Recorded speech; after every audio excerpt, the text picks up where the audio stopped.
Hello, friends and followers. Here's the Signal 1 CX7A. So I pulled off the AGC board.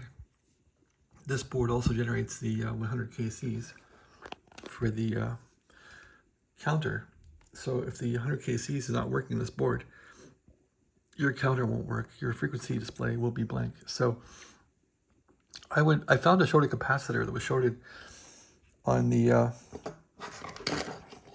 I won't say the B plus line, but on the VCC line coming in, it was shorted out. So it was getting the whole JFET or MOSFET was not getting any voltage. So anyway, I went through and just replaced a lot of capacitors on the, in fact, I took up all the white Mallories off of that board and I put on either 1UF non-polarized, or I used some cheap electrolytics from Bojack, which is kind of a sin, but that's what's around here, so that's what I did. This thing, BFO board, is chock full of those white capacitors. Anyway, this board's kind of been flaking out as far as AGC comes on and off, so I thought, replace all the capacitors. So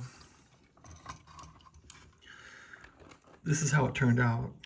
You'll see that basically there's no more of those white Mallories on here.